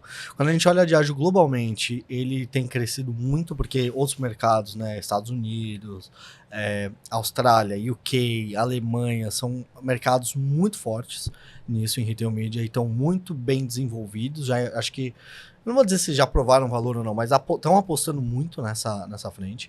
Aqui no Brasil a gente está um pouco mais atrás deles, mas a gente vem numa atuada de crescimento desse investimento. Se você olhar os últimos 3 anos, a gente vem crescendo o nosso investimento em Retail Media.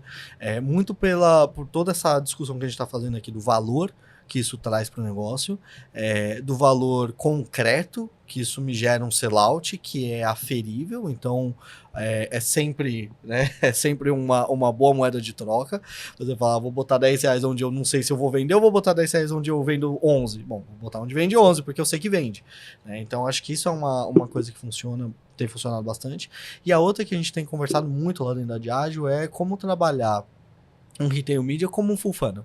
Não só como um fundo de funil, mas como um meio, como um momento de consideração, conteúdo e também de awareness, porque tem abrangência para isso, tem produto para isso. Acho que alguns retailers, eles entenderam isso, que é aquilo que a gente estava falando de ele parou de trabalhar como retailer e começou a trabalhar como um publisher, e ele começa a vender espaços de publicidade que são projetos já. São projetos de mídia e que são imensos, que você vai ter, enfim, muita visibilidade na marca, né? E uma experiência para o consumidor. Então, a gente tem trabalhado muito com essa visão. Em algumas reuniões, a gente já chega com alguns retailers, a gente já chega a chamá-los até de parceiros de mídia, não de um retail media. A conversa está indo muito para essa direção, para ter essa visão um pouco mais holística desses investimentos todos da marca. Né?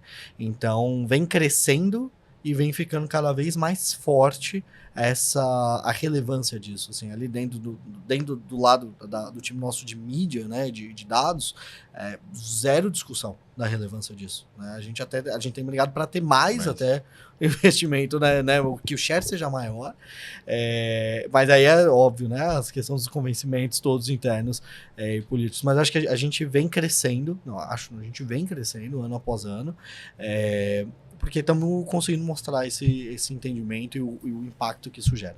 Os JBPs, eles têm mudado essa dinâmica lá? Então, players com JBPs ali mais atraentes estão mudando ali o... Cara, o share? essa é uma excelente pergunta, Léo. O JBP é uma experiência única, assim, você fazer um JBP com um parceiro, porque em muitos momentos eles são muito ainda engessados do lado deles. Você tem o cara do lado do varejista, que é a pessoa que cuida do trade, e outra pessoa que é o que cuida do retail media. Então, em alguns varejistas, a gente tem que fazer, na verdade, 2 JBPs ainda. Uhum. Então, isto é uma dificuldade. Você senta, a gente se organiza, eu falei, a gente tem um squad. Você senta todo mundo junto do lado de cá da mesa para falar. Aí na hora que chega do lado de lá tem 2 pessoas, aí você fala, peraí, né? Com quem que eu vou ter que negociar?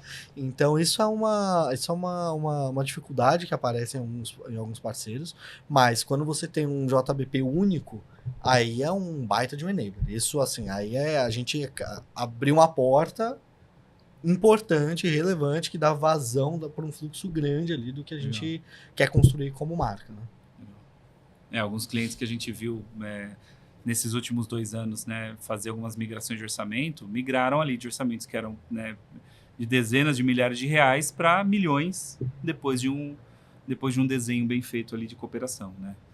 Isso faz a diferença, né? Porque imagina que essa receita para o varejo é muito relevante para construir uma oferta melhor e, ao mesmo tempo, escala o resultado da marca de uma maneira que a gente sabe que traz resultado, né? Né? Não é um canal novo como o Retail, né, e como outros que estão surgindo, não estão crescendo só porque são moda.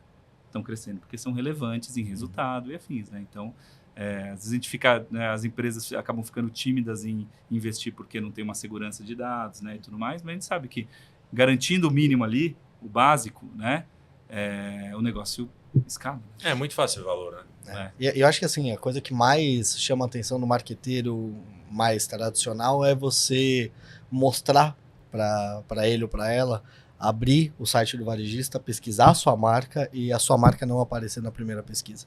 Sabe? É um jeito muito fácil de mostrar assim, a gente não está botando, tem um competidor colocando dinheiro, o consumidor que vai comprar o nosso produto não está vendo o nosso produto. Por isso que tá seu sellout, né? Você monta a equação, né? Você monta a equação assim, você está perdendo venda nesse varejista, vamos olhar para o e-commerce dele, olha aqui, ó, essa é a página do nosso competidor, olha da nossa concorrência, olha a nossa página, né, de marca nesse player.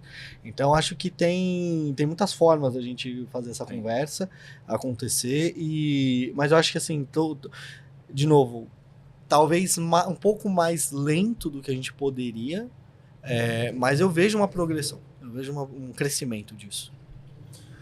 Queria ir para o quadro dos cartões. Cartão amarelo, cartão vermelho. Bom, acho que dispensa apresentações, né? O que é o cartão amarelo, o que é o cartão vermelho. E aí eu vou começar com o Léo. Eu vou focar meus cartões aqui nessa relação nessa troca entre investimento e resultado, né? Porque alguém tem que dar o primeiro passo. Então, cartão amarelo para quando a gente não consegue estabelecer uma troca baseado num investimento que a gente poderia dar o primeiro passo, né? Seja a gente como anunciante ou a gente como varejista, né? Porque ambos têm a oportunidade em algum momento de ceder ali para um piloto, ou ceder aquilo para uma entrega mais avançada, né? Então, se a gente não consegue num acordo desse, né, ou colaborar entregar mais dados, ou investir um pouco mais do nosso orçamento de marketing, que já é maior em outros players, né, talvez a gente não esteja aproveitando melhor, né, que a gente está vendo no mercado. Então, cartão amarelo, porque eu acho que isso vai prejudicar o nosso resultado. E o cartão vermelho é mais um pouco da minha missão no mercado, né? Porque na minha missão de marketing analytics de dados, a gente vê muito toda essa infraestrutura necessária como algo subestimado ainda, né? Porque exige um investimento. Tubulação, encanamento, enterracano, ninguém vê, né? Mas exige um investimento. Então, são ferramentas que às vezes são caras e que a gente precisa dar foco não só para comprar, para instalar, mas também para usar, né? Se a gente contrata, às vezes, uma agência mais criativa possível e ela mal utiliza a CDP que a gente tem em casa ou a Data Clean Room, a gente está minando o resultado dos dois investimentos importantes. Um de uma infraestrutura, né, muito cara e de uma agência com altíssimo potencial para aproveitar aquilo, né? Então, meu cartão vermelho é para a gente não aproveitar o melhor investimento em MarTech, em EdTech, em dados e afins, né, da melhor maneira. Não só trazer dinheiro para cá, né, para esse lado do mercado que precisa, né, de investimento de todas as empresas, mas também para aproveitar. E aí você precisa contratar pessoas para sua equipe que sejam especialistas, você precisa habilitar o relacionamento de todos os players envolvidos, das agências, das consultorias, dos fornecedores, dos veículos, para que isso aconteça. Bacana. Eu acho que os meus cartões, eu vou focar acho que muito na parte de processo disso.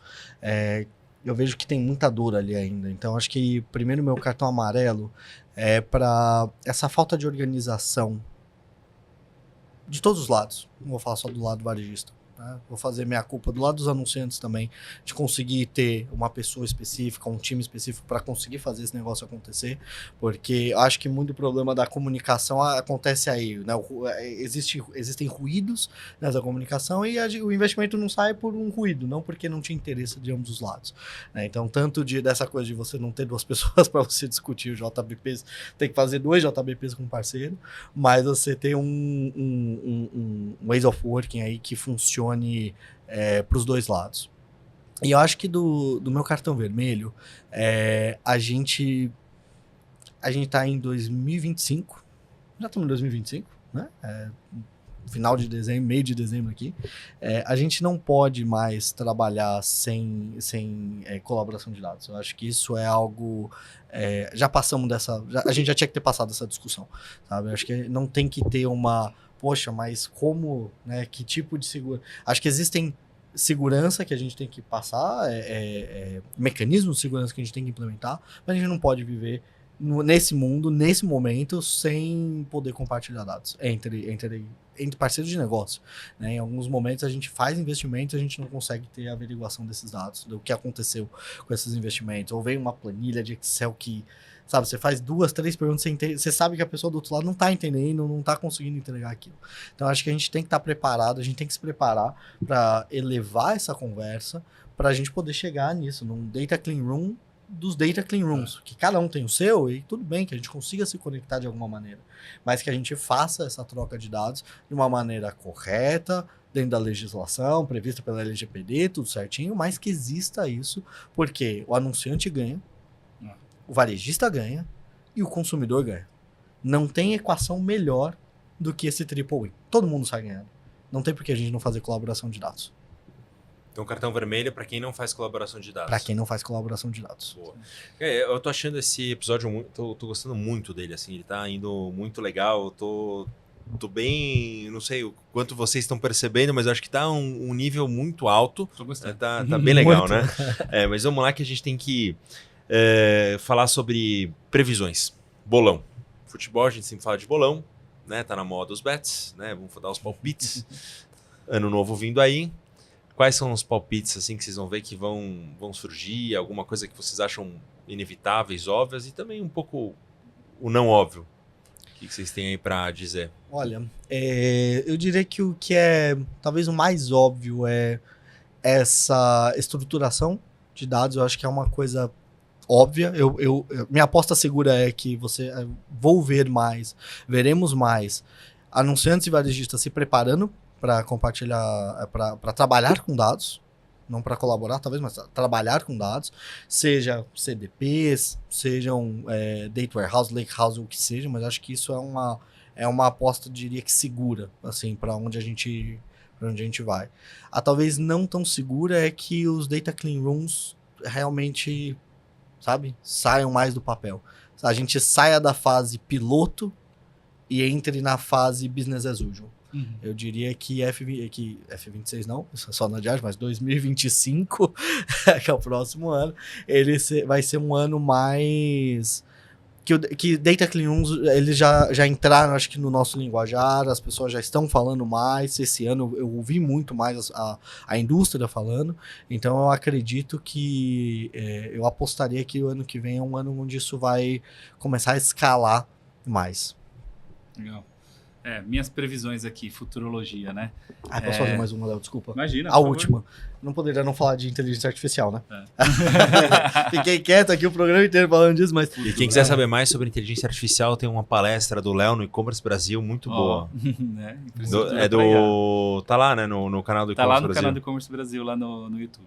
É isso. Eu acho que a gente tem vários casos de uso de inteligência artificial surgindo. Acho que eles, principalmente generativa, vieram muito forte nesses últimos 2 anos. ChatGPT, Gemini, toda essa discussão. Eu acho que existe um campo que é o campo de analytics, que talvez não seja nem só inteligência artificial, mas talvez subsets de machine learning, algoritmos mais avançados, coisas assim, que eu acho que existe uma oportunidade grande da gente trabalhar com mais desses algoritmos, e eu tenho percebido algumas faíscas, assim, alguns fornecedores às vezes vindo perguntar, não sei, acho que tem alguma coisa aí que vai surgir mais forte para como usar a inteligência artificial ou machine learning para análises avançadas mais produtizadas, né? Então, que seja mais fácil trabalhar com isso. Principalmente no varejo, né? Porque o varejo tem um poço de dados ali para trabalhar, e eu acho que nesses mercados muito dinâmicos, a inteligência artificial acho que dá uma agilidade para que a gente vai colocar. Legal, acho que adicionando nessa futurologia, eu acho que eu sou uma pessoa otimista, né, por natureza, então eu acabo acreditando muito nas boas histórias, né, e nas boas vontades aqui que a gente acaba vendo no mercado. E eu acho que a gente está chegando no momento agora que essa distinção entre trade, comercial, né, e mídia como um todo está começando a ruir.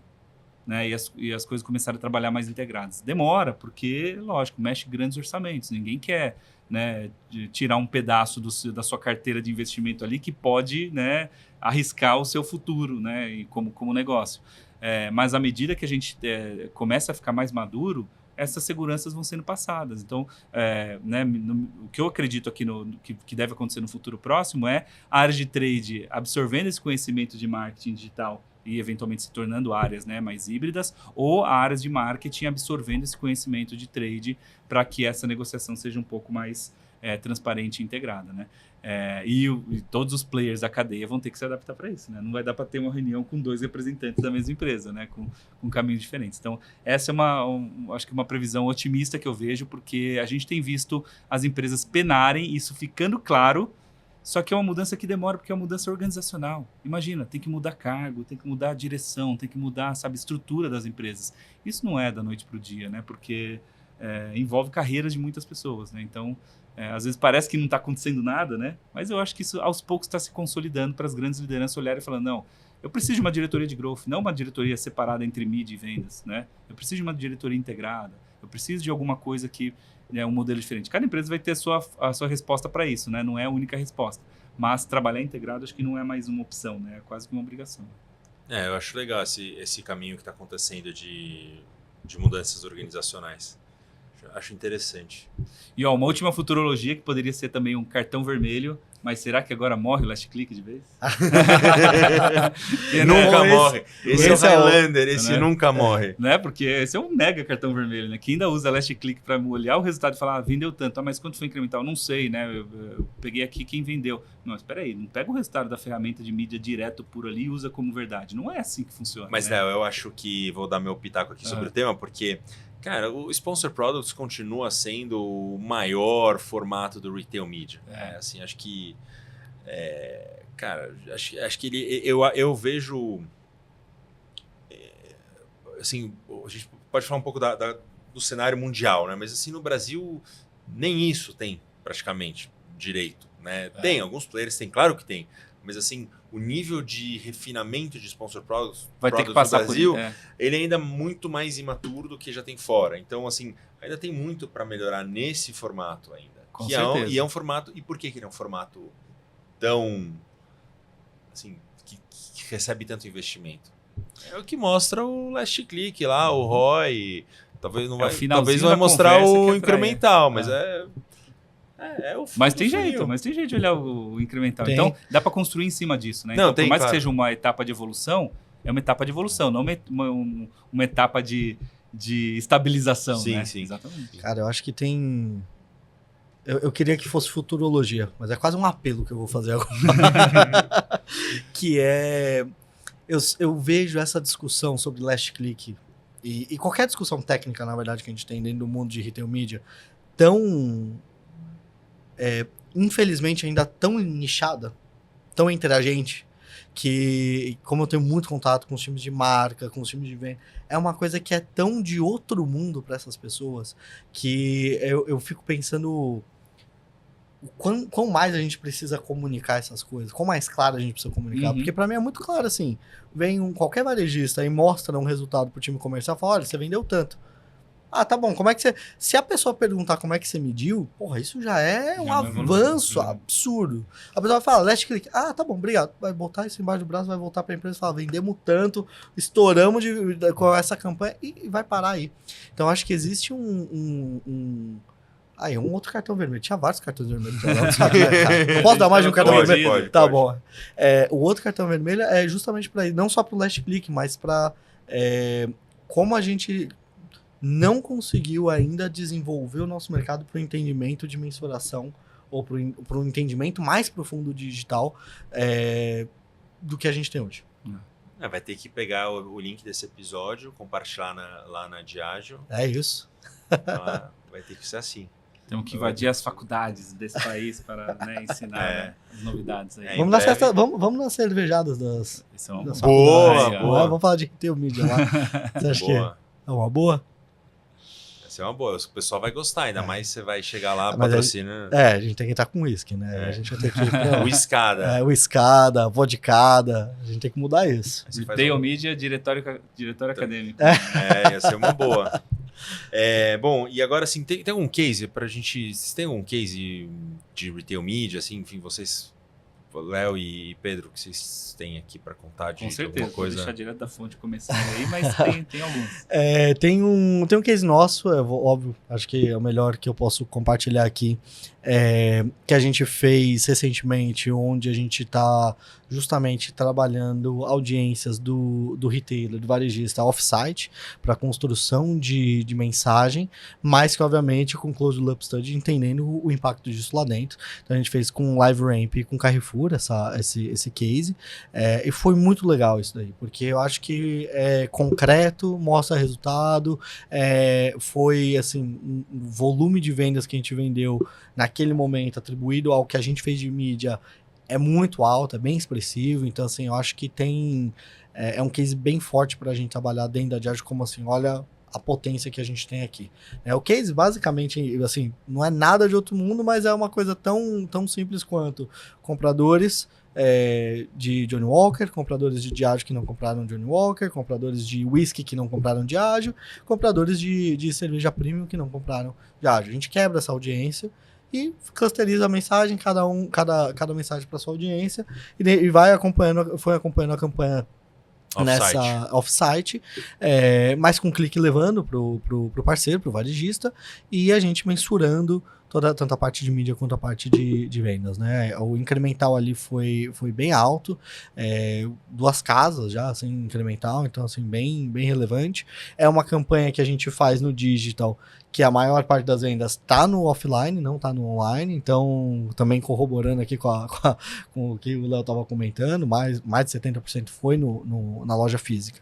Então é um case que acho que é um pouco assim disso que a gente estava comentando hoje, um pouco do tipo de ativação que a gente pode fazer, mas que eu acho que de novo, assim, no que eu pude abrir aqui de resultados, acho que foi bem relevante, lá pra gente foi bem relevante, pro tamanho do que a gente está fazendo agora, e de novo, acho que o maior aprendizado foi melhor focar em uma marca do que fazer multi-brand. A gente fez alguns cases multi-brands que não foram tão legais. Melhor pegar uma marca e trabalhar essa marca com várias audiências e fazendo apertando os parafusos no semana a semana. E acho que o outro grande aprendizado dessa campanha foi parece coisa simples, né? Mas você vê a distribuição do seu produto, vê se tá bem, se não tá bem. Se pegar um produto que não tem uma boa distribuição, não vai ter um bom resultado de vendas, né? Lembremos disso. O básico dos 4Ps. É o básico dos 4Ps. Tem que ter preço, tem que estar distribuído, tem que ter o produto lá. O Ivan da Seara veio aqui e contou uma que eles fizeram, promoveram um produto, aí deu ruptura no estoque e o concorrente deles vendeu pra caramba. O ralo Além, dói, né? Dói. Não é que só você perdeu, você fez. E essa é uma discussão grande, eu acho que para outro episódio, para um outro dia, que é quanto você investe em retail e o quanto você está construindo para a categoria versus quanto você constrói para sua marca. Acho que essa é uma...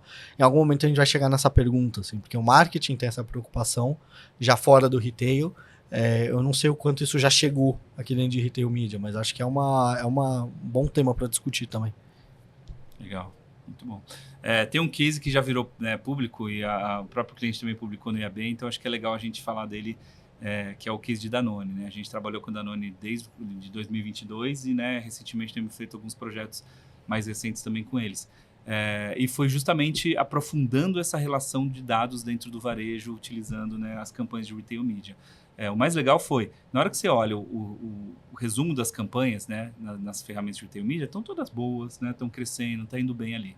Só que na hora que você começa a colocar a lupa, né, com Data Clean Room e com uma investigação ali das audiências e afins, você começa a perceber que algumas são melhores que outras, né?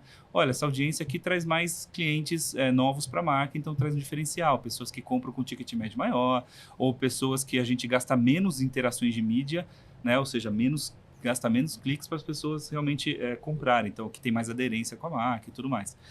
E aí a gente precisa avaliar a jornadinha completa, com MTA, né, com incrementalidade, com new to brand, tudo ali dentro do Data Clean Room. E quando a gente fez esse projeto com eles, a gente conseguiu identificar essas audiências em detalhes e propor essas mudanças, né? Então, olha, mudamos essa segmentação para essa outra, essa audiência está melhor, muda aqui, tudo aquilo no tático.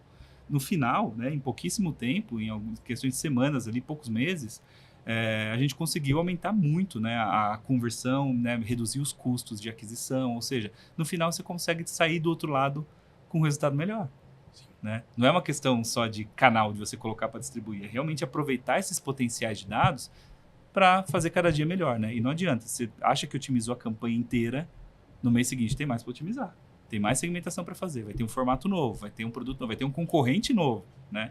E aí colocar essa lupa foi essencial para eles. Foi um case legal da DPC com a Danone que deu para provar o resultado explorando ali o dado do varejo. Legal. Bom, senhores, eu tenho que terminar. Vou ter que terminar, vou deixar as considerações finais. Não, eu vou te falar, assim, a sensação de estar gravando aqui com vocês foi de que vai sair o resultado saiu muito legal. Tenho certeza que saiu um jogo assim de final de Champions, sabe? Aquele jogaço. Eu acho que teve muita coisa valiosa. Muita coisa valiosa. Tenho certeza assim, que as pessoas que, enfim, eu recebo alguns feedbacks muito positivos. E eu recebo o feedback positivo pela profundidade. Eu acho que a gente conseguiu ser profundo aqui. Legal. Acho que não é, eu falei no começo, gente, a gente não quer ficar na superfície, acho que tem outros canais, outros formatos, outros lugares. Acho que aqui a gente vai... Legal, eu aprendo muito nessa troca, então eu sei que isso aqui acaba sendo só o comecinho, porque vai ter gente comentando, gente discutindo, e quanto mais opiniões divergentes tiver aqui, mais a gente vai aprender. Eu gosto dessa eu quero fazer uns formatos tipo... Debate, né? Assim, isso é legal. Tá, é um formato legal, mas enfim. Tudo bem, só parafusar as cadeiras, tá tudo certo. Vamos lá, considerações finais. Eu vou começar com o Léo. Comigo? Então Vamos tá bom. lá. Considerações finais. Bom, a gente está num momento de muitas mudanças nos orçamentos de marketing, né? Seja pela entrada de inteligência artificial, seja pelas mudanças de objetivos e desafios das empresas, né? O mercado está mudando, a sociedade está mudando, está tudo mudando. Então tem canais novos, retail media, commerce media, digital out of home, tudo isso ainda em overlap, né? Porque digital out of home tem crescido muito com varejo também, né? E tudo isso tem chacoalhado, né, os orçamentos, os mix, né, e tudo mais. E em alguns momentos a gente vê uma busca pela facilidade de resolver esse problema. Olha, né, eu preciso disso e preciso colocar isso logo para acontecer, então vou colocar no streaming, vou colocar aqui. Aos poucos isso vai mostrando que a gente precisa de um olhar cuidadoso, né? É um cenário complexo e que a gente precisa, né, tomar cuidado para não complexificar demais, mas também não simplificar demais, porque a gente precisa atacar problemas, né, estruturais. Então, minha consideração final aqui precisamos abraçar essa complexidade são esses novos canais para aproveitar o potencial, né? Porque senão a gente não está falando de retail media por ser mais um canal de mídia como os outros. Sim, porque ele é um canal com diferenciais e se a gente não investir nesses diferenciais, a gente vai tornar ele, né, como eram os canais, né, até então. E isso a gente precisa continuamente evoluir, porque a gente vai integrar ainda com social, né? Social commerce já está aí, digital out of home. Então, tem muito ainda para a gente percorrer e a gente precisa abraçar essa complexidade. Então, vamos ficar cada vez mais nerd, mas a gente vai ter que traduzir um monte de coisa, mas também a gente não precisa ter medo. E quem abraçar mais rápido vai... Tem um diferencial. Vai ter diferencial, vai tirar mais proveito. Isso aí. Claro. Assim com todas as... Falando em ondas, né? Quem abraçou primeiro search, quem abraçou primeiro social, quem abraçar primeiro retail media. É isso. Sim. Aprende mais rápido, né? Aprende primeiro. Tem uma frase que eu gosto muito de um escritor brasileiro que já faleceu, que chama Rubem Alves. Ele era um mineiro, foi filósofo, foi professor, e ele tem um texto muito curioso que ele fala o seguinte. Na verdade, ele reflete o seguinte: ostra feliz não faz pérola. E é muito legal pensar nisso, porque a ostra ela só faz a pérola porque entrou um grãozinho de areia lá na ostra, que tá lá na língua dela, né? Aquela cama macia que tem ali dentro, e que tá incomodando ela. Todo santo dia aquele negócio incomoda pra cacete aquela ostra. Então ela ela cria um mecanismo de defesa que é encapsular aquele problema e jogar fora. Isso que ela jogou fora é uma pérola, que pra gente é algo lindo, é maravilhoso e tal. E eu gosto muito dessa frase, porque, como o Léo falou, a gente tá no meio de... A revolução não acabou. A gente vive em ondas, então tá vindo essa onda de retail media daqui 5 anos, talvez 4 anos, talvez já seja uma outra onda que a gente vai ver. Mas o que eu vejo que acontece hoje é tanto essa complexidade de canais, quanto a complexidade no sentido de são várias coisas acontecendo ao mesmo tempo, várias peças no xadrez, né? Na verdade, agora a gente não tá jogando xadrez bidimensional, a gente tá jogando tridimensional. E talvez tem gente que não se ligou nisso ainda. A gente tem que fazer essa mudança e entender que o que a gente está passando, poxa, mas eu tenho que sentar para falar com 2 pessoas diferentes no JBP, não, mas eu tenho que fazer um squad funcional dentro de casa, multifuncional dentro de casa, eu tenho que fazer... Tudo isso é a gente criando uma pérola para jogar para fora pro mundo. Acho que quando a gente pensa isso desse jeito, né, que a gente está aprendendo, a gente segue aprendendo, mas com um propósito, é o que a gente... para mim, é a principal consideração aqui, assim. Acho que retail media tem muita coisa que já se provou, e acho que tem muito ainda no meio ali que a gente ainda precisa peneirar mais e separar, mas de novo, eu sou otimista também, eu acho que a gente está evoluindo muito, o mercado tem evoluído, a indústria tem evoluído, por isso que eu sigo dizendo, para minha previsão para 2025 é que a gente vai ter um ano de menos pilotos e mais apostas grandes nesse mercado. Tomara, a gente tem visto aí também o mercado se mexendo. Eu tenho que agradecer, acho que vocês entregaram tudo, deixaram aqui, suaram a camisa em campo, deixaram muito valor nessa mesa, tenho assim, convicção, a gente vai ver com os feedbacks que a gente vai receber desse episódio. Eu acho que foi foi um tremendo episódio. Eu quero agradecer, deixar portas abertas, enfim, canais abertos aí pra gente seguir. E agradecer, enfim, as pessoas que têm assistido, têm compartilhado e, enfim, a audiência vem crescendo, as pessoas têm comentado, então tem sido muito... eu acho que o Retail Media FC ganhou uma velocidade mais rápida do que eu imaginava, até, enfim, foi até um pouco mais rápido do que eu imaginava. E, enfim, segue o comprometimento aí de seguir fazendo uma coisa bacana, com bastante carinho aí para 2025. Agradecer meus convidados, seguir pedindo para vocês compartilharem, e é isso aí, pessoal. Estamos aí. Muito obrigado. Seguiremos firmes e fortes. Obrigado pelo convite, foi ótimo.